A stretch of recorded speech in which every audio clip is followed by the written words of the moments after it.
ආහාර හා පෝෂණය පාඩමේ ආහාර නරක වීම කියන කොටස තමයි අපි අද කතා කරන්න යන්නේ.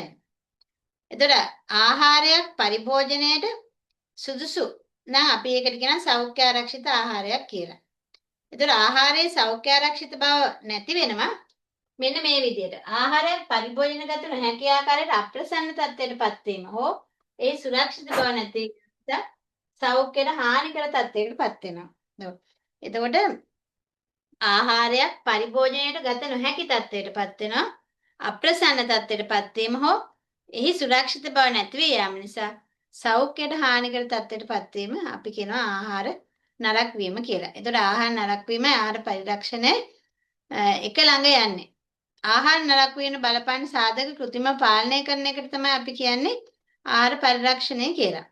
එතකොට ආහාර නරක වීම ගැන කතා කරනකොට අපි ආහාර නරක වීම අවම කරගෙන අපි පසුවසන තාක්ෂණය ගැන කතා කරුවොත් ආහාර නරක වීම කොහොමද අවම කරගන්නේ? අවම කරගන්න ආහාර නරක වීමට බලපාන සාධක අපි පාලනය කරන්න ඕන. ඒකට ආහාර නරක වෙන බලපාන සාධක මොනවාද කියලා අපි ඉගෙන ගන්න ඕන. එතකොට අප්‍රසන්න තත්ත්වයටපත් වීම හෝ පරිභෝජන නුසුදුසු තත්ත්වයටපත් වීම අප්‍රසන්න තත්ත්වයටපත් වීම පරිභෝජන නුසුදුසු තත්ත්වයටපත් වීම සහ එහි සුරක්ෂිත බව සෞඛ්‍ය ආරක්ෂිත බව නැතිවීම තමයි අපි කතා කරන්නේ ආහාර නරක වීම කියලා. එතකොට නරක වුණ ආහාරයක් ගත්තාම ඒකේ මොන වගේ ලක්ෂණද තියෙන්නේ? අපි මේ නරක වුණා කියලා හඳුනා ගන්න වර්ණයේ වෙනස් වීමක් දකින්නවනේ. දැන් කහ පාටට තිබ්බ පළතුරක් කළු පාට වෙලා වර්ණය වෙනස් වෙනවා. ඊළඟට සමහර ආහාර තියෙන වයනේ වෙනස් වීම. ඒක මෘදු බව නැති වෙලා තද බවටපත් වෙනවා. නැත්නම් තද බවට තිබ්බ එක මෘදු බවටපත් වෙනවා. දැන් පැපොල් ගෙඩියක් වගේ එකක් ඉදිලා ඒක අල්ලනකොටම ඇඟිල්ල ඇතුළට යන තත්ත්වයට වගේපත් වෙනවා මෘදු බවටපත් වෙනවා. අනේ ඒ වයනේ කියන්නේ ඒකයි. තද බව හෝ මෘදු බවටපත් වීම. ඒතකොට ඒ වගේ දෙයකින් යම්කිසි ද්‍රාවණයක් අපි කතා කරනවා එක මේ දියරයක් ගලාගෙන යනවා වගේ දකිනවා. ඒක ඇතුලේ සෛල පටක විනාශ වීම නිසා ඒකේ අප්‍රසන්න තත්ත්වයකටපත් වෙනවා. දුර්ගන්ධයක් ඇති වෙන අවස්ථාවක් තියෙනවා. සමහර අවස්ථාවලදී පණු වගේ අපිට දකින්න හම්බ වෙනවා. ශුද්ධ ජීවීන් පුස් කාලා තියෙනවා දකින්න දිලීර වගේ හානි දකින්න හම්බ වෙනවා. ඊළඟට දැන් සහල් වගේ එකක් ගත්තොත් එහෙම ඒකේ ගුල්ලෝ දකින්න හම්බ වෙනවා. පණු දකින්න හම්බ වෙනවා. ඒ වගේ කුඩා කෘමීන් සතුන් දකින්න හම්බ වෙනවා. එතකොට නරක වූ ආහාරයක ලක්ෂණ ගත්තාම වර්ණය වෙනස් වීම, එතකොට පෝෂණ ගුණය නැතිවීම, ආකර්ශනීය බව නැතිවීම, එළවලු පළතුරු වගේ ඒවා නරක වෙලා වර්ණය වෙනස් වෙලා ආරක්ෂාකාරී බව නැතිවීම, ඒකට විෂ ද්‍රව්‍ය එකතු වීම සිද්ධ වෙන්න පුළුවන්. නානුමය ගතිය හෝ ඇලෙන සුළු බව, ගන්ධය වෙනස් වීම. එතකොට ගන්ධය වෙනස් වීමට හේතු වෙන්නේ මෙන්න මේ ඇමෝනියා, සල්ෆර් ඩයොක්සයිඩ් වැනි වායු නිකුත් වීම. රසය වෙනස් වීම. දැන් පොල් තෙල් සහිත ආහාර, මේද සහිත ආහාර රසය වෙනස් වීම වෙනවා. දැන් කිරි වගේ දේවල් ඇඹුල් රහ වගේ ඇඹුල් ඒ රසය වෙනස් වීම සිද්ධ වෙනවා. ශුද්ධ ජීවන ආක්‍රමණය වෙලා තිබීම, ශුද්ධ ජීවන සහ මහා ජීවනත් අපිට දකින්න හම්බ වෙනවා. ඒතර පුස් කාලක් කියලා අපි කියනවා. දිලීර වලට අමතරව මහා ජීවනත් දකින්න හම්බ වෙන අවස්ථා තියෙනවා. ආහාර නරක වෙන බලපාන සාධක තුනක් තියෙනවා. භෞතික, රසායනික සහ ජෛවීය කියලා සාධක තුනක් තියෙනවා. දැන් අපි ඔය භෞතික, රසායනික මේ ජෛවීය සාධක පාෂාණ ජීවනයේදීත් කතා කරනවානේ. එතකොට පසේ ලක්ෂණ වලදී භෞතික, රසායනික, ජෛවීය ජීව. එතකොට මේකටත් ආහාර නරක වෙන්න භෞතික, රසායනික, ජෛවීය සාධක බලපානවා. අපි බලමු භෞතික සාධක. තෙතමනය.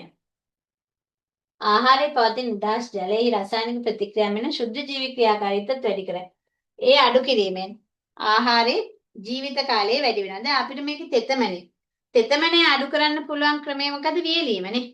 එතකොට තෙතමනය භෞතික සාධකයක් විදිහට ආහාර නරක වෙන්න බලපානවා නම් අපි ආහාර නරක වෙන්න බලපාන සාධකේ ඉවත් කරන්න වියලීම කරනවා. ඒක ආහාර පරිරක්ෂණයක් වෙනවා. ඉතින් ආහාර නරක වීම පරිරක්ෂණය දෙකම එක ළඟ යනවා කියලා කිව්වේ ඔයගලන්ට අවබෝධයෙන් යුතුව ඒක ඉගෙන ගන්න පුළුවන් වෙනවා. ආහාරයේ නිදහස් ජලයේ ඒ රසායන ප්‍රතික්‍රියාවෙන් ශුද්ධ ජීවි ක්‍රියාකාරීත්වය වැඩි කරනවා. ඒක අඩු කිරීමෙන් ජීවිත කාලය වැඩි කරගන්න පුළුවන්. අපිට වියල දැන් සහල් ගත්තොත් එහෙම හොඳට වියලලා ගබඩා කරන්න ඕනේ. වියලලා ගබඩා කරේ නැත්නම් එහෙම ගබඩාවේදී ඉක්මනින් ශ්වසනය සිද්ධ වෙලා හායනය වෙලා විනාශ වෙලා යනවා. ඊළඟ උෂ්ණත්වය. ඉහළ යන සෑම සෙන්ටිග්‍රේඩ් අංශ 40ක් දක්වා සෑම සෙන්ටිග්‍රේඩ් අංශ 10කටම ප්‍රතික්‍රියා වේගය දෙගුණ වෙනවා. උෂ්ණත්වය වැඩි විට පළතුරු ඉදීම වේගවත් වෙනවා. ඒ ශ්වසනයේ වේගවත් වීම නිසා සිදු වෙනවා. දැන් අපි දකිනවා ශ්වසනය කියන්නේ එන්සයිමීය ප්‍රතික්‍රියාවක්. එතකොට ඒකට එන්සයිම වල ශීඝ්‍රතාවය වැඩි වෙනවා උෂ්ණත්වයේ වැඩිවීම නිසා. එතකොට මේ උෂ්ණත්වයේ වැඩිවීම සෙන්ටිග්‍රේඩ් අංශක 40ක් දක්වා සෑම 10කටම ප්‍රතික්‍රියා වේගය දෙගුණ වෙනවලු. එහෙනම් මේ ශ්වසනය වගේ ක්‍රියාවලිය ඉතා ශීඝ්‍රයෙන් සිද්ධ වෙනවා. ශීඝ්‍රයෙන් සිද්ධ වෙනවා කියන්නේ ඒක සංචිත ආහාර ෂය වෙනවා. ඒත් එක්කම උෂ්ණත්වයේ මගින් එන්සයිම ඊට අමතරව තියෙන එන්සයිම ආහාර ඉදීම වේගවත් වෙනවා. අපි දුම් ගහනවා කියලා එහෙමත් කියන්නේ උෂ්ණත්වය ලබා දීම මගින් පළතුරු ඉදවීම කරනවා. ඉතින් අන්න ඒ විදිහට අපිට පුළුවන් මේ උෂ්ණත්වය පාලනය කරලා ආහාර පරිරක්ෂණය කරන්න. ඉතින් අර මම කිව්වේ නරක් වීම සහ පරිරක්ෂණය කියන දෙකම එක ළඟ යන්නේ කියලා. ඊළඟට යාන්ත්‍රික හානි. යාන්ත්‍රික හානි ගත්තාම දැන් අඹ වගේ ඒවා ගහෙන් බිමට කඩනකොට තැලෙනවා. එතකොට ඒක පටක වලට හානි වෙනවා. ඒත් එක්කම මේක ශුද්ධ ජීවී මහජීවී ක්‍රියාකාරීත්වයටත් හේතු වෙනවා. යාන්ත්‍රික හානි භෝග අස්සන් නෙලීම පිරිසිදු කිරීම වර්ග කිරීම ප්‍රවාහන ගබඩා කිරීම වැනි ක්‍රියාකාරකම් වලදී එළවලු පළතුරු තැලීම සිදුවේ නරක් වේ. අපි මේ පසුඅස්සන තාක්ෂණයක් කතා කරනවානේ. එතකොට මේ පසුඅස්සන ක්‍රියාකාරකම් අස්සන් නෙලීමේ සිට පරිභෝජනය දක්වා සියලුම මේ ක්‍රියාකාරකම් පසුඅස්සන ක්‍රියාකාරකම් කියලා හඳුන්වනවානේ. ඒ පසුඅස්සන ක්‍රියාකාරකම් වල හැම අවස්ථාවකදීම යාන්ත්‍රික හානි සිදුවීමේ අවදානමක් තියෙනවා. දැන් අපි දඹුල්ලේ ඉඳලා එළවලු ගේනවා නම් කෑගල්ලේ පොළට ඒ හැම අවස්ථාවකදීම අපි පරිහරණය කරනකොට ඒවා පැටවීම බෑම ඒ හැම අවස්ථාවකදීම මේ හානි සිද්ධ වෙන නරක් වීමට ලක් වෙනවා. එතකොට මේ නරක් වීම නිසා අපි දකිනවා ඒ ගොඩක් ආහාර අපතේ යනවා. අපතේ දැන් පොළට ගිහින් බැලුවොත් එම් ගොඩාක් ආහාර අපතේ ගිහිල්ලා තියෙන මේ හැසිරවීමේ ගැටලු නිසා. එතකොට මේ කාලේ දැන් ඊළඟ යාන්ත්‍රික හානි නිසා එම තැලීම සිදුලා නරක වෙනවා. කාලය ගත්තාම එළවලු පළතුරු අස්සන් නෙළුපස ප්‍රමාණවත් කාලයක් තුළ මේරීමට ලක් වෙනවා. එවිට පරිභෝජන නොසුදුසු වෙනවා. දැන් බණ්ඩක්ක වගේ එකක් ගත්තාම එහෙම ඒක කැඩුවට පස්සේ ඒකේ තන්තු ප්‍රමාණය වැඩි වෙනවා. ඒක හේතු වෙනවා පරිභෝජන නොසුදුසු තත්ත්වයටපත් වෙන්න. කාලයක් තුළ මේරීමෙන් ලක්වන බෝංචි වගේ දේවල්ුත් එහෙම වෙනවා. එතකොට මේ භෞතික සාධක ගැන කතා කරන විට තෙතමනේ උෂ්ණත්වයේ යාන්ත්‍රික හානි සහ කාලය. අන්න ඒ විදිහට භෞතික සාධක බලපානවා. ඊළඟට අපි බලමු රසායනික සාධක.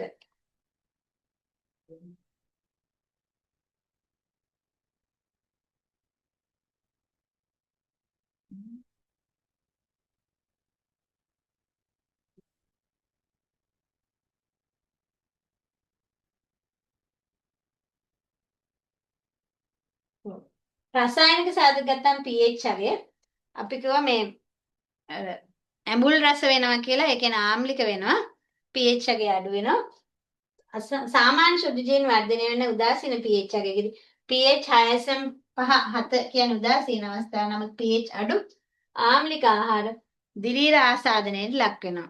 දැන් ඔයගොල්ලෝ දැකලා තියෙනවා ඔය ආම්ලික තත්ත්වයට තියෙන මොදෝප කිරි වගේ දේවල් වුණා දිලීර ආසාදන පුස්කාලා තියෙනවා. ගොරක වගේ දේවල් වුණත් පුස් කරනවා.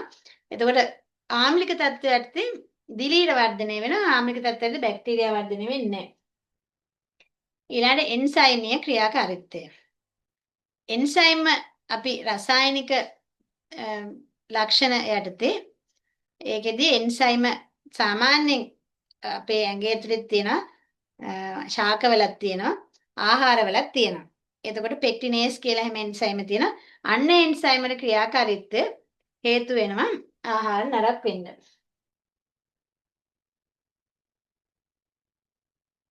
බොහෝ ආහාරවල ස්වභාවික අඩංගු එන්සයිම උෂ්ණත්වය හා තෙතමනය පවතින විට සංචිත ආහාර ආයනය කර රස සුවඳ වයනය අහිතක ලෙස වෙනස් වෙනවා. ඒ කියන්නේ ස්වභාවිකව අඩංගු එන්සයිම ආහාරයේ උෂ්ණත්වය හා තෙතමනය තියෙන විට ඒකේ තියෙන ආහාරය වියෝජනය කරනවා.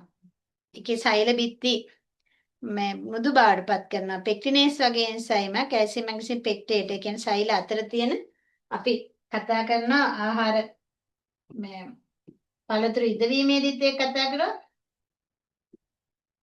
දැන් මේ තියෙන සෛල අතර තියෙන මධ්‍ය සූස්තරය හානියටපත් වීම නිසා මේ සෛල ඈත් වෙනවා. ඈත් වීම සිද්ධ වෙනකොට ඒකේ මේ ආහාරයේ ස්වභාවය වෙනස් වෙනවා. ආහාර හායනය වෙනවා. ඒක රසයේ සුවඳ වයනය අහිතක ලෙස වෙනස් වෙන එන්සයිම් ක්‍රියාකාරීත්වය. මුඩුවීම ගත්තාම ඒක රසායනික ලක්ෂණ තෙල් හා මේද සහිත ආහාර ඔක්සිකරණය මගින් ජල විච්ඡේදනය වී අප්‍රසන්න රසයක් හා ගන්ධයක් ඇති කරනවා. දැන් ඔයගොල්ලන්ට එහෙම මුඩු උණ තත්ත්වයේ තියෙන ආහාර සමහරට කණ්ඩ ගිහිල්ලා අප්‍රසන්න තත්ත්වයටපත් වෙලා ඇතිව කැවුම් වගේවත් මුඩු වීමට ලක් වෙනවා. ඒත් එක්කම තෙල් වර්ග ඔක්සිකරණය වෙනවා. ඔක්සිකරණය වීම නිසා මෙන්න මේ ආකාරයට ඔක්සිකාරක මුඩු වීම සහ ජල විච්ඡේදී මුඩු වීම කියලා ආකාර දෙකක් තියෙනවා. මේවා ඔයගොල්ලෝ දැනගන්න ඕනේ. ඔක්සිකාරක මුඩු වීම සහ ජල විච්ඡේදන මුඩු වීම. අසන්තෘප්ත මේද අම්ල ඔක්සිජන් සමග එකතු වෙලා පෙරොක්සයිඩ් හයිඩ්‍රොක්සයිඩ් සාදා අප්‍රසන්න තත්ත්වයට පත් වෙනවා. දැන් මේ තෙල් මේදවල තියෙන අසන්තෘප්ත මේද අම්ල ඔක්සිකරණය වෙනවා. ඔක්සිජන් සමග එකතු වෙලා පෙරොක්සයිඩ් ඇල්ඩිහයිඩ් ඒවා පෙරොක්සයිඩ් අපි කියන හයිඩ්‍රජන් පෙරොක්සයිඩ් ඇල්ඩිහයිඩ් කීටෝන වගේ දේවල් බවට පත් වෙනවා. එතකොට අමිහිරි ගන්ධයක් මුඩු වීම වගේ දේවල් අපිට දැනෙනවා. ඒක පරිභෝජන සුදුසු තත්ත්වයටපත් වෙනවා. ජල විච්ඡේදන මුඩු වීම ගත්තාම ලිපිඩ ලයිපේස් එන්සයිම් මගින් මේක අපේ ශරීරයේදී සිද්ධ වෙන ජල විච්ඡේදන ලිපිඩ ජල විච්ඡේදන ගැන කතා කරනවා. ග්‍රහණයේදී ලයිපේස් එන්සයිම් එක තියලා මේදාම්ල සහ ග්ලිසරෝල් බාටපත් වීම ගැන අපි කතා කරා. මේදාම්ල ග්ලිසරෝල් මගින් ගන්ධය සහ රසය වෙනස් වෙනවා. එතකොට ජල විච්ඡේදයේ මුඩු වීම සිද්ධ වෙන්නේ එන්සයිම වගින් ලයිපේස් එන්සයිම ඒ දෙකම මේදමේ ආහාර. එතකොට මේද අම්ල ඔක්සිජන් එකක තියලා පෙරොක්සයිඩ් හැදිලා අප්‍රසන්න තත්ත්වයටපත් වීමට අපි කියනවා ඔක්සිකාරක මුඩු වීම. ඔක්සිජන් එක එකතු වෙන්නේ ඔක්සිකාරක මුඩු වීම කියලා මතක තියාගන්න. ඔක්සිජන් එක එකතු වෙන්නේ ජල විච්ඡේදයේ මුඩු වීමට ලයිපේස් එන්සයිම වැදගත් වෙනවා. ඔව්. ලිපිඩ ජල විච්ඡේදනයේ වී සරල ද්‍රව්‍ය බවට බිඳ හෙළනවා. සරල ද්‍රව්‍ය කියන්නේ මේද අම්ල සහ ග්ලිසරෝල්. ඊළඟ මේ රසායනික තත්ත්වය පැසීම. ඔව් පැසීම කියන්නේ නිර්වාය තත්ත්වයක්. අපි දන්නවා දැන් ඊස්ට් කියන්නේ දිලීරයක්. ගොඩක් බේකරි නිෂ්පාදන වලට අපි ඒක දානවා නිර්වාය ශ්වසනයක් තමයි ඇති වෙන්නේ. ඒකෙන් කාබන් ඩයොක්සයිඩ් පිට වෙනවා. අපි ඒකෙදි පරිරක්ෂණයක් විදිහට යොදා ගන්න අවස්ථාවක් තියෙනවා. එතකොට මේ අවස්ථාවේදී අපි ඒක නරක් වීමේදී කතා කරනවා ඒ ආහාරයේ තියෙන වර්ණය රසය වයනය වෙනස් කරන්නත් ඒක හේතු වෙනවා. දැන් ග්ලූකෝස් වැනි කාබෝහයිඩ්‍රේට් අඩංගු ආහාර ශුද්ධ ජීවීන් මගින් බිඳ හෙළීම නිසා එතිල් මධ්‍යසාරය, ලැක්ටික් අම්ලය, කාබන් ඩයොක්සයිඩ් වැනි දේවල් හැදෙනවා. අපි මේකට කියනවා මධ්‍යසාරීය පැසීම. එතිල් මධ්‍යසාරය, ලැක්ටික් අම්ලය, කාබන් ඩයොක්සයිඩ් වැනි දේ. එතකොට කාබෝහයිඩ්‍රේට් ශුද්ධ ජීවීන් මගින් ලැක්ටික් අම්ලය, මධ්‍යසාර, කාබන් ඩයොක්සයිඩ් හදනවා. අපි ඒකට කියනවා පැසීමක් සිද්ධ වෙනවා. නිර්වායු ශ්වසන තත්ත්වයක් තමයි ඒකෙදි සිද්ධ වෙන්නේ. එතකොට මේ කාබෝහයිඩ්‍රේට් හිතන්නකෝ දැන් ලැක්ටික් අම්ලය ලැක්ටෝබැසිලස් කියන බැක්ටීරියා මගින් සිද්ධ වෙන අවස්ථා තියෙනවා. ඒකෙදි ලැක්ටික් අම්ලය හැදෙනවා. ඒක අපි ආහාර පරිරක්ෂණය සඳහා යොදා ගන්න ක්‍රමවේදයක් වෙනවා. එතකොට දැන් ආහාර නරක වීමට හේතු වෙන සංසිද්ධීන්ම මිනිසා ආහාර පරිරක්ෂණය සඳහා යොදාගෙන තියෙනවා. අපි ඒකට කියනවා ජෛව තාක්ෂණය. ශුද්ධ ජීවීන් මගින් මිනිසාගේ අවශ්‍යතා සඳහා ඒගොල්ලෝ යොදවා ගන්නවා කර්මාන්ත බවට පත් කරලා තියෙනවා. හරි. එතකොට දැන් අපි කතා කරුවා මේ රසායනික සාධක විදියට එන්සයිමීය ක්‍රියාකාරීත්වය pH අගේ මොඩු වීම ජල විච්ඡේදනය පැසීම ඊළඟට දුඹුරු වීමේ ප්‍රතික්‍රියාව අපි කියන එකට බ්‍රවුනින් රියැක්ෂන්. දැන් හිතන්නකෝ ඇපල් ගෙඩියක් හරි මොන හරි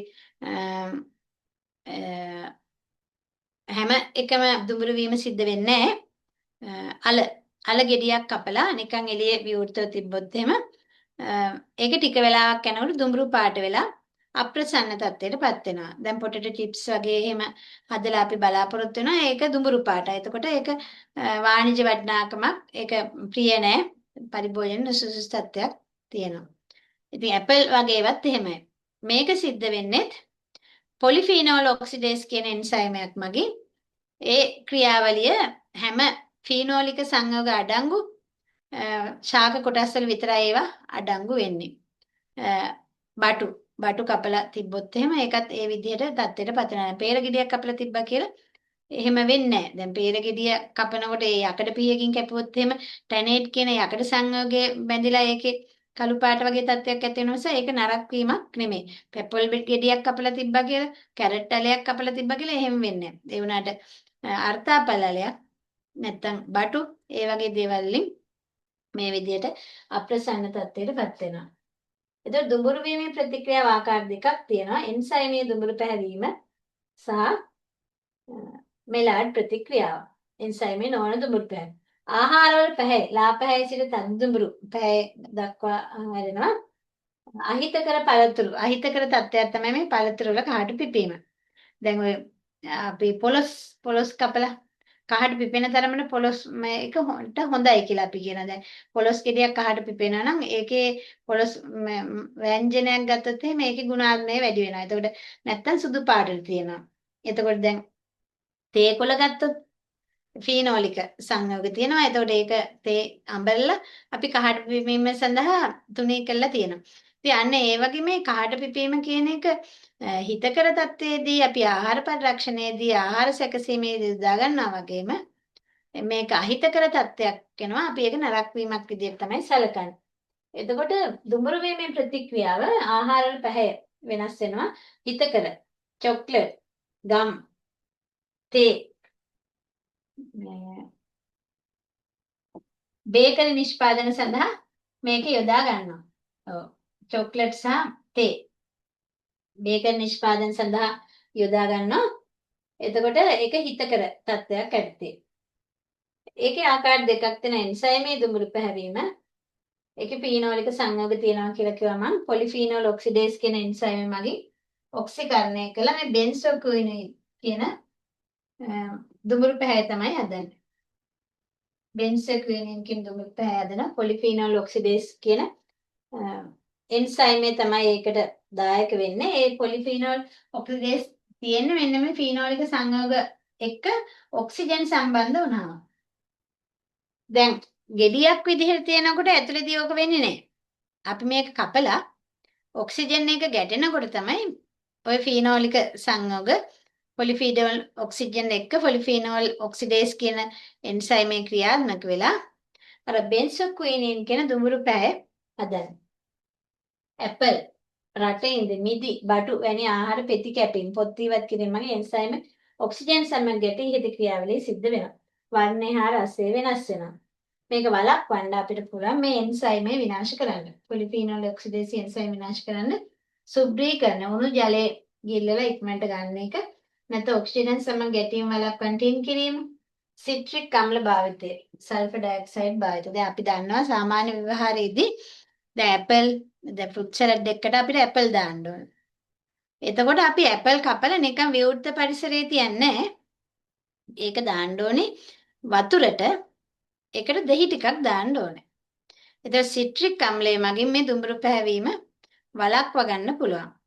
එතකොට සිට්‍රික් අම්ලය කියන්නේ දහි වල තියෙන අම්ලය. අන්න ඒක ජලයේ ගිල්ලපුවහම මේ දුඹුරු පැහැවීම වළකිනවා. ඊළඟ එන්සයිමේ නොවන දුඹුරු පැහැවීම ගැන කතා කරනවා.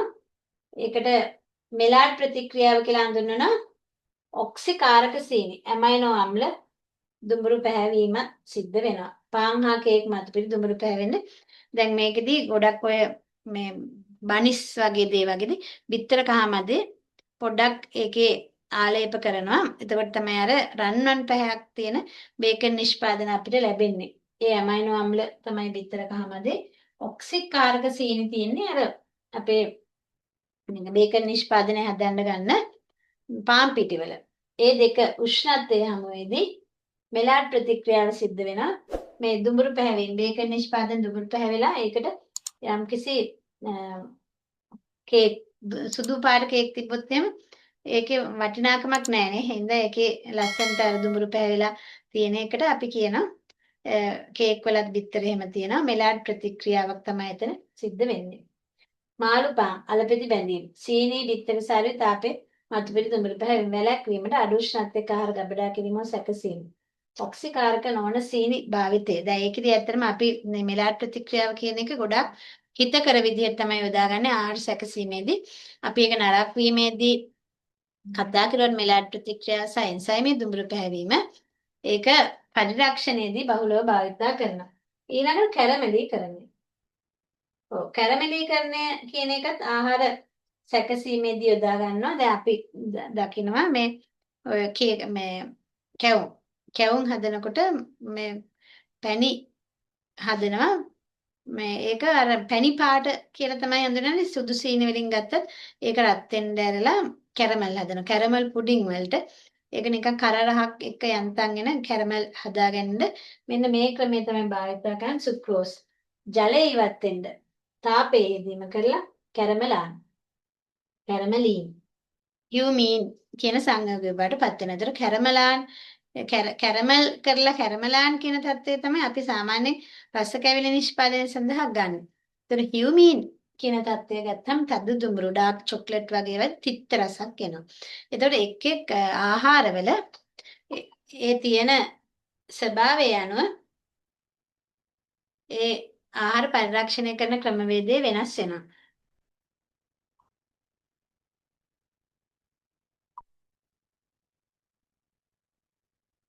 Hello. Oh. Oh. Hello.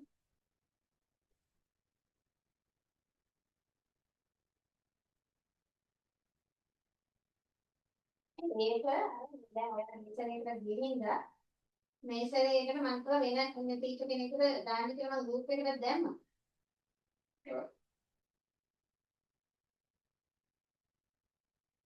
එහෙමද? ඊට පස්සේ ආ මේ ගෲප් එකට දැම්මට පස්සේ නේ වෙන ටීචර් කෙනෙක් මම හිතන්නේ ඒකට ඉදිරිපත් වෙනවා. තමන් පොඩ්ඩක් බලන්නම පළාතේ පැත්තෙන්. ඔව් නේ මම කොහොමද කිව්වේ? මම ගන්නම්කෝ.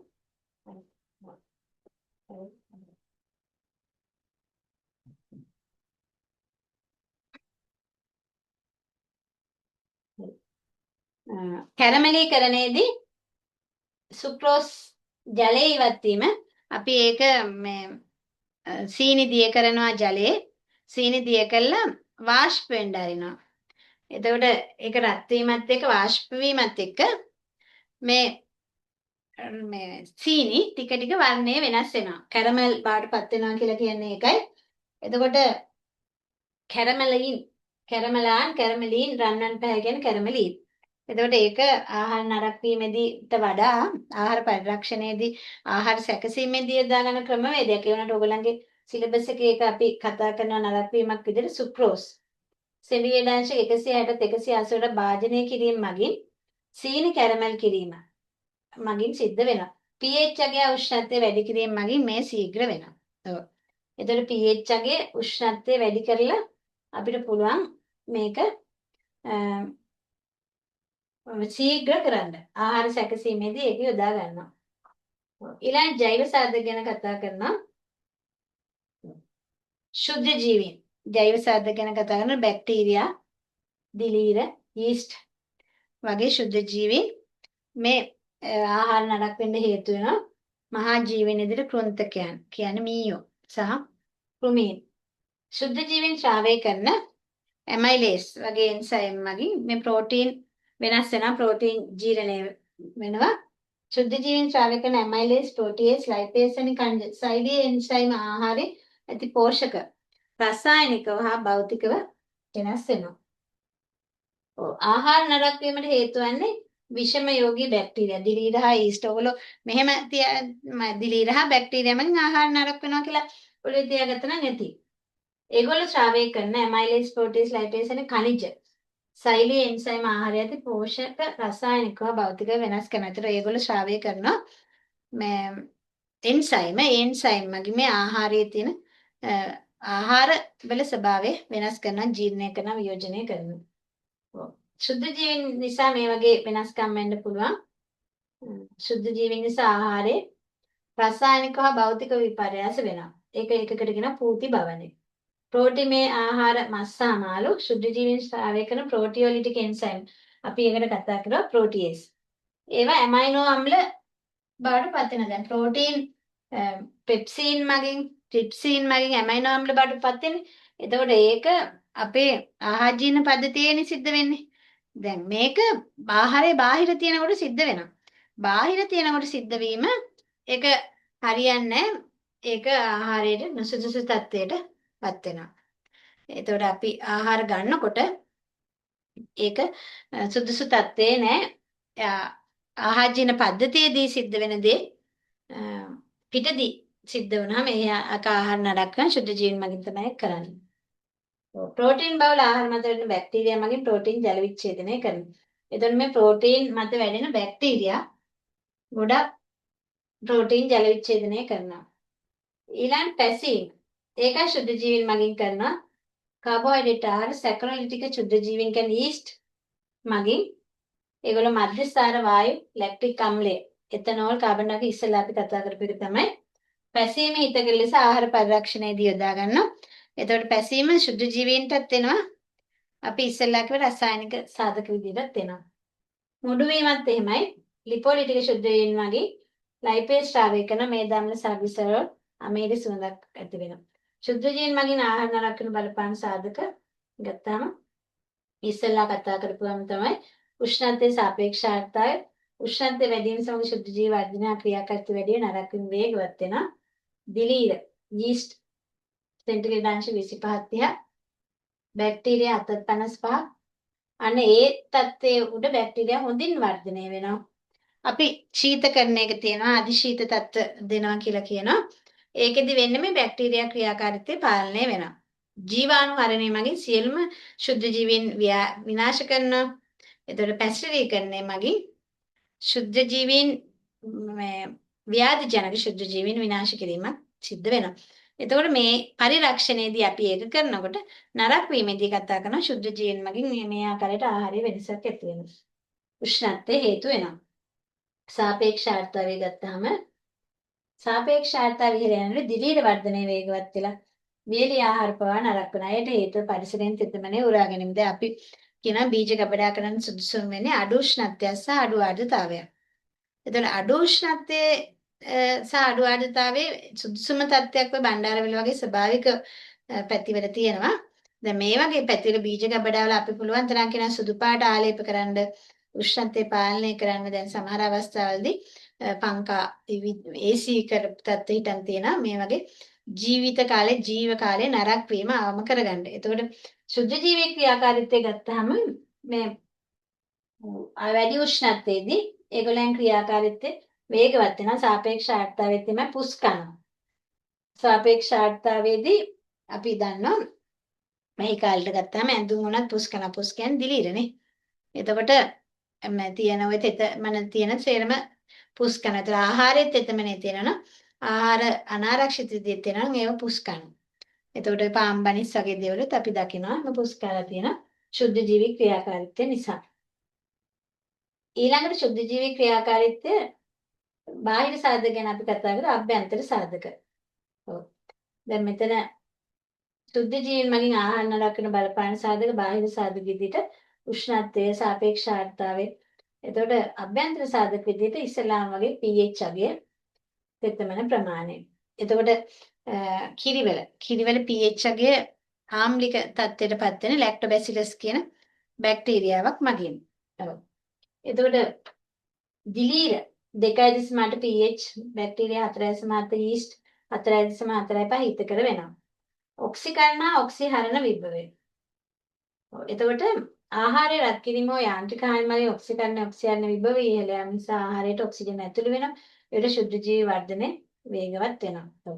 දැන් අර අඹ ගෙඩියක් විදිහට තියෙනවට වඩා අර යාන්ත්‍රික හානි සිද්ධ වෙලා තැලිලා වගේ තියෙනකොට ඒකට ශුද්ධ ජීවි ආසාදන වැඩිම ප්‍රසිද්ධ වෙලා මේකේ නරක් වීම වේගවත් වෙනවා.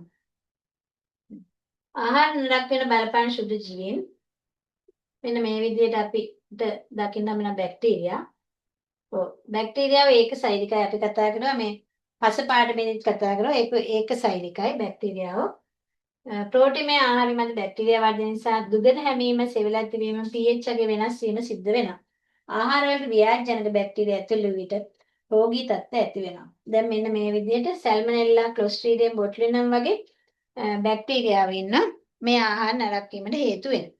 දැන් මිනිසාට නරක වුණ ආහාරයක් පරිභෝජනය වුණොත් දන්නේ නැතුව හරි ඒගොල්ලන්ගේ ආහාර ජීර්ණ පද්ධතියේ විවිධ සංකුලතා ඇති වෙනවා. ඒ සංකුලතා ආහාර විෂ වීම හෝ අසාධ්‍යකත ඇලර්ජි තත්ත්වවලට හේතු වෙනවා. මේ ශුද්ධ ජීවීන් පිට කරන විවිධ විෂ තත්ත්ව. සමහර අවස්ථා තියෙනවා අපේ ශරීරයට නරක වෙලා තිබෙන්නේ නැහැ ඒ ආහාරේ. ඒ වුණාට ඒ ආහාරයත් එක්ක ශුද්ධ ජීවීන් අපේ ශරීරයට ඇතුල් වෙලා අපේ ශරීරයේ ඇතුළේදී ඒගොල්ලෝ බීජ අවශ්‍යණය වෙලා වර්ධනය වෙලා ඒගොල්ලන් ගහණය වැඩි වෙලා විෂ පිට කරලා අපිට ලෙඩ රෝග තත්ත්ව ඇති වෙනවා. ආහාර ජීර්ණ පද්ධතිය වගේම උණ සන්නිපාතය වගේ රෝගත් අතිසාරය වගේ රෝග තත්ත්වත් ඇති වෙනවා.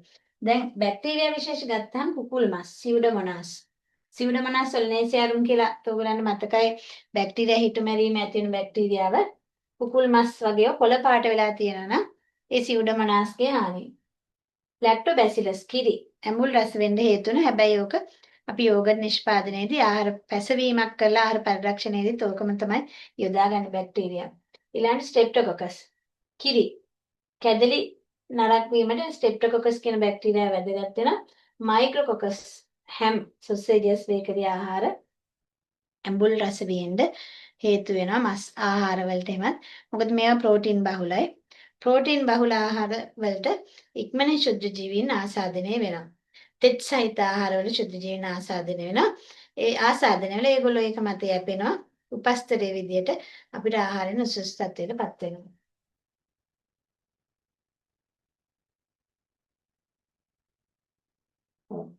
ඊළඟට අපි දිලීර ගැන කතා කරනවා. පෙනිසිලියම් කියන දිලීරය එළවලු පළතුරු සොසේජස් වගේ වට හානි වෙන නරක නිල් පැහැති පුස් හැදෙනවා. ඇස්පර්ජිලස් බේකරි ආහාර එළවලු පළතුරු කළු පැහැති පුස් මියුක තෙත පාන් මස් මාළු පළතුරු අලු පැහැති පුස්. දැන් ඔයගලන්ට පාන් කෑල්ල එළියේ තියලා තිබ්බොත් එහෙම ආවරණයක් නැතුව දවස් දෙකක් විතර යනකොට පරිසරයේ තියෙන මේ තෙතමනේ උරාගෙන ඒක කළු පාට පුස් හැදිලා දකිනවා. මියුක කියන දිලීරේ තමයි ඒකට හේතු වෙන්නේ අලු පාට පුස්. සැක්‍රොමයිසිස් සීනමය ආහාර මධ්‍යසාර ඇතිවීම අපි ඒක කතා කරුවා. නිකන් මධ්‍යසාර සරක් වගේ ආවම පළතුරු විෂ වගේ ඒවා අපිට ආහාරයට ගන්න බැරි ස්වභාවයක් තියෙනවා. හැබැයි ඒක මධ්‍යසාර විදිහට පානය කරන්න ගැටලුවක් නැහැ. ඒක ආහාර පරිරක්ෂණයක් වගේම අපි නරක වීමක් කියලා කතා කරුවට ඒක මේ මධ්‍යසාරීය පැසීම දෙපැත්තටම. දැන් ඕගොල්ලන් මම හැම වෙලේම කිව්වේ නරක වීමට එකම සාපේක්ෂව ඒවා යොදා ගන්නවා පරිරක්ෂණයට. අපි නරක වීමෙන් පස්සේ පරිරක්ෂණය ගැන කතා කරනකොට ඔයගලන්ට ඒ ගැළපිල්ල හොඳට තේරෙනවා. අපි මේ ශුද්ධ ජීවීන් ගැන කතා කරනවා. අනිවාර්ය ස්වභාවික ජීවීන් තමයි මේ දිලීර කියන්නේ. ඒගොල්ලෝ ඒකසෛලිකව බයසෛලිකයි තාප සංවේදී ආම්ලික ආහාර මත වැඩි ඒවා පැසීමෙන් ලක් වෙනවා. උදාහරණ පළතුරු විෂ පැසීමෙන් ලක් වුණාම අපිට සමහර ওই පොඩියල් වගේ ඒවා නිකන් අමුතු සැර සුවඳක් එන්නේ මේ මධ්‍යසාරී පැසීම නිසා. එමගින් ආහාරයේ පෝෂණ ගුණය අඩු වෙනවා. වර්ණයේ රසයේ වයනේ බාහිර පෙනුම වෙනස් වෙනවා. ඊළඟට කතා කරමු මහා ජීවීන්. දැන් අපි ශුද්ධ ජීවීන් කතා කරේ. දැන් ශුද්ධ ජීවීන් ගොඩක් වෙලාවට අර දුර්ගන්ධයක් වෙනවා, ශ්‍රාවයක් පිට කරනවා, වයනේ වෙනස් වෙනවා. ඔව් මහා ජීවීන් මේකේට විෂ තත්ත්වය ඒගොල්ලන් අපද්‍රව්‍ය එකතු වෙලා පරිභෝජන නුසුදුසු තත්ත්වයකටපත් වෙනවා. ඔව්. මීයන් ක්‍රමෙන් දාන මාංශ භෝග එළවලු පළතුරු අල වර්ග මෙන්ම සතුන් ආහාර ගැනීම මල ද්‍රව්‍ය එකතු නිසා ගුණාත්මක බව ආන. කුරුල්ලන් වඳුරන් වවුලන් වගේ සත්තු ඉදුණු පළතුරු එළවලු දාන සිදුරු කිරීම සැපීම මගින් බාහිර පෙනීමට හානි වෙනවා. ශුද්ධ ජීවන ඇතුළේ නිසා නරක වෙනවා. දැන් ඉදුණු පළතුරු වලට ගොඩාක් ඔය සතුන් හානි කරනවානේ. ඒක ඒකේ තියෙන පරිභෝජන නුසුදුසු තත්ත්වයට පත් වෙනවා. ඒගොල්ලන්ගේ ඇඟවල තියෙන ශුද්ධ ජීවනයකට ඇතුල් වීමේ අවදානමකුත් තියෙනවා. දැන් අර වවුලන්ගෙන් කොවිඩ් බෝ වුණා කියලා එහෙම එක කාලයක් තිබ්බේ. ඉතින් ඒක හරිද නැද්ද දන්නේ නැහැ. ඒගොල්ලන්ගේ ශුද්ධ ජීවීන් මිනිසාට ඇතුළේ මිනිසාට රෝග සංක්‍රමණයේ අවදානමක් තියෙනවා. ඒත් ආහාර නරක වීමට දැන් අපි සතෙක් හානි කරපු ආහාරයක් පරිභෝජන සුදුසු නැහැ. නරක වීමට ඒක බලපානවා.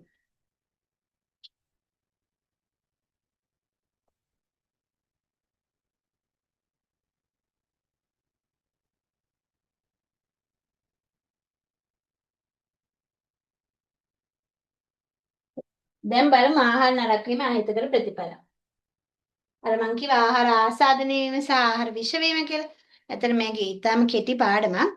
මේ ප්‍රශ්න දරුවනේ මේ අපි මේ තියරි ඉගෙන ගන්නකොට ප්‍රශ්න එන්නේ කොහොමද කියලා බලලා තමයි මේ හැම එකම කටපාඩම් කරන්න කියන්නේ ඔයගලන්ට. ඒ වගේ ප්‍රශ්න අහන ඒවාට අවබෝධයෙන් මේක ගලපගෙන ලියා ගන්න තමයි ඕනේ.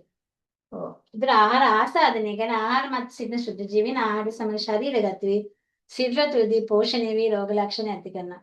සල්මනලෝසිස් උණ සංපාතේ සල්මනලා ටයිෆි කියන බැක්ටීරියාව පැරාටයිෆි බත් මාස් බිත්තර ආදී සමග ශරීරගත වෙන බැක්ටීරියා කොලරා විබ්‍රියෝ කොලරා කියන බැක්ටීරියාව මගින් කොලරාව ඇති කරනවා. මෙන්න මේවා ඔයගොල්ලෝ MCQ වලට එහෙම සමහර තත්ත්ව තියෙනවා අපි ඒවා ප්‍රශ්න කරමු. එතකොට තේරෙයි ඔයගොල්ලන් මේ ඒකකින් කොහොමද ප්‍රශ්න වලට උත්තර ලියන්න පුළුවන්. දැන් එක සැරයක් අහලා තිබ්බා ආහාර නරක වෙන බලපන්න බාහිර සාධක මොනවද? එතකොට ඒ සාධක ටික ලියලා ඒක පොඩ්ඩක් පැහැදිලි කරන්න තමයි තියෙන්නේ. ඔව්. ඊළඟට කතා කරන ආහාර ආසාදනයෙන් පස්සේ ආහාර විෂ වීම. ඔව්. ආහාර මත ශුද්ධ ජීවීන් වැඩිීමේදී විෂසහිත පරිවෘත්තීය ඵල ශ්‍රාවය කරනවා. ආහාර විෂ වීම සිද්ධ වෙන්නේ ඒකයි. මෙම ආහාර ශරීරගත වූ විට ක්ෂණිකව රෝග ලක්ෂණ ඇති වෙන්න පුළුවන්.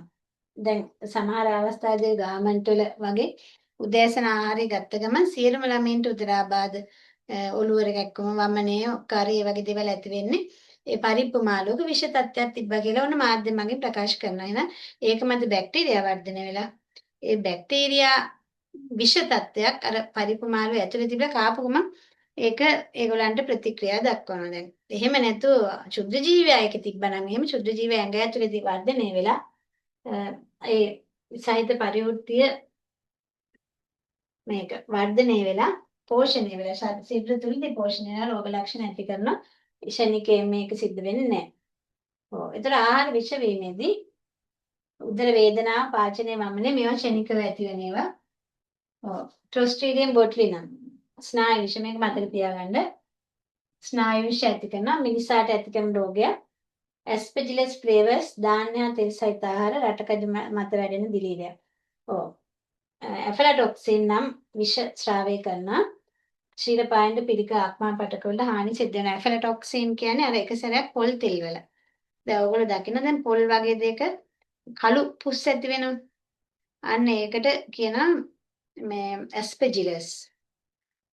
තව ওই ධාන්‍ය මත ඇස්පෙජිලස් පුස් කරනවා. ඒ ඇස්පෙජිලස් මගින් ඇෆලටොක්සින් කියන විෂක් ශ්‍රාවය කරනවා. අනේ ඇෆලටොක්සින් මිනිසාට පිළිකාකාරකයි. දැන් එක කාලෙදී පොල් තෙල් වල කොප්පරා කරලානේ පොල් තෙල් හින්දින්නේ. එතකොට ඒ කොප්පරා මත පොඩ්ඩක් ඇස්පෙජිලස් තිබ්බනම් ඒ ඇෆලටොක්සින් පොල් තෙල් වලට මිශ්‍ර වීමේ අවදානමක් තියෙනවා. ඔව්. ඒ ඇෆලටොක්සින් විෂ ශීලපායන පිළිකා අක්මා පටක වලට හානිය ඇති කරනවා. ඊට අමතරව මේ ශුද්ධ ජීවීන් ආහාරවල රසය පෙනුම වර්ණය සුවඳ වෙනස් වීම නිසා පරිභෝජන නුසුදුසු තත්ත්වයට පත් වෙනවා. දැන් ඔයගොල්ලෝ දන්නවනේ එර්වීනියා කැක්ටෝරා කියන්නේ කැරට් මෘදු කුණු වීම ඇති වෙන බැක්ටීරියාවනේ. එතකොට මේ බැක්ටීරියා මෘදු ස්වභාවයක් ගත්තා කියන්නේ ඒක පරිභෝජන නුසුදුසුයි. කිරි ආහාර ලැක්ටෝබැසිලස් නිසා. දැන් මේවා ඔයගොල්ලෝ පරිභෝජ පාඩමේදී ඉගෙන ගත්තා. ලැක්ටෝබැසිලස් කියන්නේ කිරි කැටි ගැසීම ඇති වෙන බැක්ටීරියාව. ඒක අපි ආහාර පරිරක්ෂණයේදී යොදාගෙන යෝගට් කර්මාන්තයේදී ආහාර නරක වීමේදී ඇඹුල් රසය ඇති වෙන්න හේතු වෙනවා.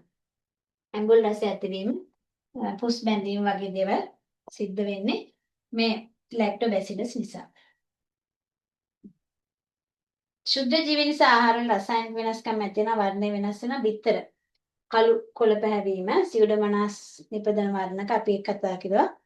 සකස් කළ මස් කොළ පැහැවීම සල්ෆර් ඩයොක්සයිඩ් වගේ දුර්ගන්ධයක් ඇතිවීම. ඔව් අපි දැන් සාමාන්‍යයෙන් ඔය මේ මාළු කඩ කරවල කඩ ළඟ යනකොට දුර්ගන්ධයක් ඇති වෙනව නේද?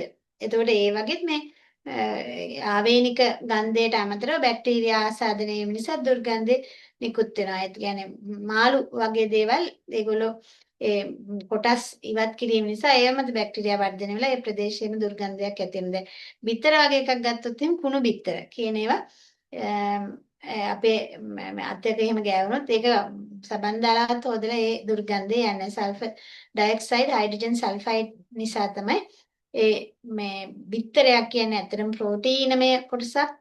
ඒ ප්‍රෝටීන් මත සැල්මොනෙල්ලා වගේ බැක්ටීරියාවන් ඇති වෙලා නරක් වීම ඇති වෙනවා. බිත්තරයක් කැඩිලා තිබ්බොත් එහෙම ඒකට ඉක්මනින් ආසාදනය වෙලා ඒක නරක් වීමට ලක් වෙනවා.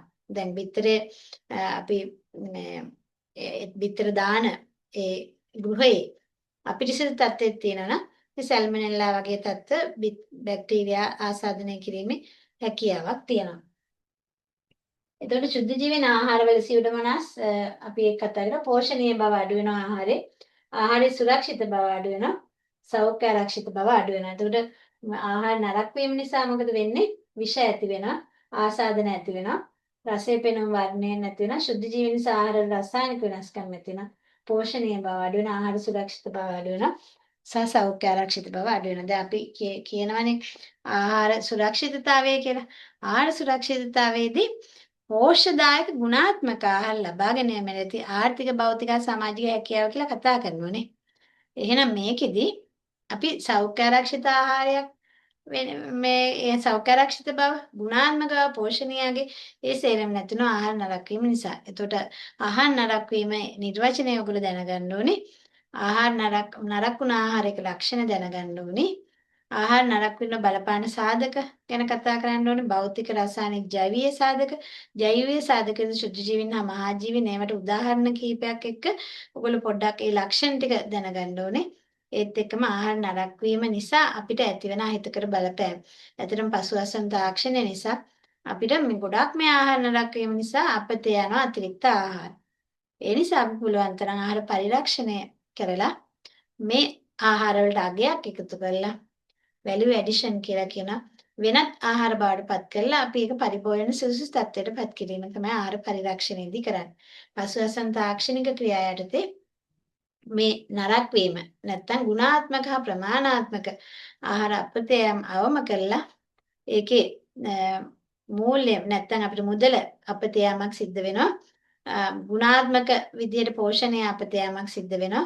ප්‍රමාණාත්මක විදියට ප්‍රමාණය ඒ සේරම දේවල් රැකගන්න අපිට පුළුවන් ආහාර පරිරක්ෂණය කරන්න.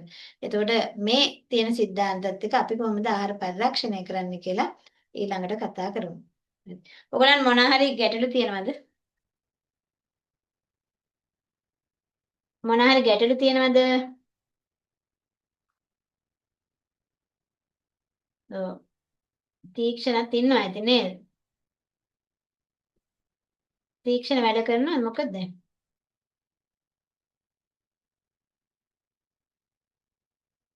ඔව්. සම්බන්ධ වෙලා තියෙන ප්‍රමාණය අඩු ඒ වුණාට කමන්නේ මේ මම රෙකෝඩින් එක දාන්නම්. ඔයාලා මේ ටියුට් එක බලන්න මේක අමාරු නෑ. ප්‍රශ්න කරනකොට ඔයගලන්ට තේරෙයි මොනවද මේ ප්‍රශ්නේ එන්නේ කියලා. මොන හරි ගැටලු තියෙනවා නම් කියන්න දරුවනේ. නැත්තම් අපි අද නවත්තනවා. මම මේ වැඩ ටිකකින් ආව ගමන් ඇත්තටම කෙරුවේ ඔයගලන් මේ පොඩි පාඩමක්. හෙට පුළුවන් වුණොත් අපි අර පේපර් සාකච්ඡාව කරමු. දැන් මගේ තියෙන කාර්යබහුලත්වයත් එක්කයි ඔයගොල්ලන් කාර්යබහුලත්වයත් එක්කයි මේක පොඩ්ඩක් ගලපන්න අමාරු වෙලා තියෙනවා. ඒ වුණාට ඔයගොල්ලෝ පේපර්ස් කරන්න පුළුවන් තරම් ටයිම් කරලා කරන්න ගෙනත් දෙන්න බලන්න මේ කාලේ වෙන විකල්පයක් නෑ ඔයගොල්ලන්ට ගොඩ යන්න බොහොම කෙටි කාලයක් තියෙන. හරි. එහෙනම් අපි අද නවත්තමු. හැම දිනකටම සුබ රාත්‍රියක්.